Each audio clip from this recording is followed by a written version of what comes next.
कुछ अजीब सी आवाज़ कान में पड़ती है और मेरी आँख खुलती है। मैं आँख खुलने पे बाहर निकलता हूँ तो देखता हूँ कि माँ छठ के लिए पकवान बनाने की तैयारी में लगी हुई होती है और इनकी लगभग सारी तैयारी पूरी होती है। आटा गूँथना हो या फिर नारियल घसने हो या जो भी ड्राई फ्रूट तैयार करने हो, और उस सब में सारा साथ दे रही होती है इनकी बहू। इससे पहले कि ये लोग मुझे कोई काम कह दें, मैंने दोनों हाथ दोनों जेब में और दोनों पैर दोनों चप्पल में डाल के निकल जाता हूँ घाट की तरफ। और इतने में घाट पे जाने के समय हो जाते हैं तो ये छुट्टियाँ तैयार करने लगती है मम्मी को, और पापा के सर पे आते हैं बड़ा वाला डाला, मेरे हाथ आता है कदीमा, और हम घाट की ओर प्रस्थान करते हैं। फिर एकांश आता है अपने दादी के साथ एकदम छपड़ी स्टाइल में। आसपास के जितने भी लोग यहाँ पे छठ करते हैं वो आना शुरू कर देते हैं। मम्मी एक बार फाइनल चेक करती है कि हाँ कुछ छूट रहा हो तो आ जाए। सूर्य भी अस्त होने की पूरी तैयारी में होते हैं और मम्मी पानी में प्रवेश करके पूरी 5 डुबकी लगाती है। और हाँ, आप लोग भी सोच रहे होंगे छठ बीते महीनों हो गए, लेकिन ये वीडियो आज डाल रहा है तो अत्यंत व्यस्तता के कारण समय से ये वीडियो हमने एडिट नहीं कर पाया था।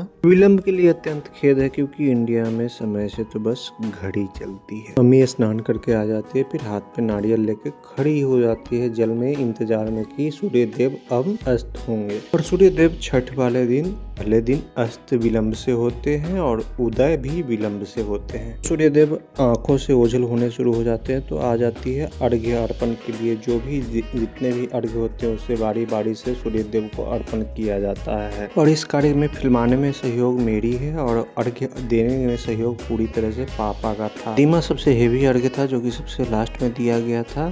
टोटल 2 कदीमे थे दोनों पोतों के लिए। और इस तरह से अपना अर्घ्य सारा अर्पण करके माँ फिर आगे बढ़ती है पड़ोस में चाची के यहाँ का अर्घ्य अर्पण करने के लिए, क्योंकि चाची अस्वस्थ होने की वजह से इस साल छठ में नहीं आ पाई थी, तो उनका भी अर्घ्य अर्पण माँ को ही करना था और वो बारी बारी से सारे अर्घ्य को अर्पण कर रही थी। फिर बारी आती है डाला जगाने की, जो कि पारंपरिक लोकगीतों के द्वारा डाला जगाया जाता है। जो भी शाम को आता है घाट से उसे, और सुबह में जो जाने वाला होता है उस अर्घ्य को रखकर डाला जगाया जाता है। फिर सुबह में भी वही प्रोसेस रिपीट होता है, बस एक अंतर होता है कि शाम को पश्चिम की दिशा में होती है और सुबह पूरब की दिशा में। फिर घाट से माँ आती है और खोइंछा देती है अपनी बहू को, वो भी कीचड़ से सने पैर को धोती है, फिर माँ से आशीर्वाद लेती है। फिर आशीर्वाद लेने की बारी आती है मेरी और एकांश की। मैं एकांश को पकड़ के कहता हूँ प्रणाम करो, लेकिन वो बोलता है पुष्पराज झुकेगा नहीं। फिर मैं प्रणाम करके सिखाता हूँ उसे प्रणाम करने को, वो उल्टा मुझे ही आशीर्वाद देने लगता है। फिर मुझे करना क्या पड़ता है कि उसे जबरन पकड़ के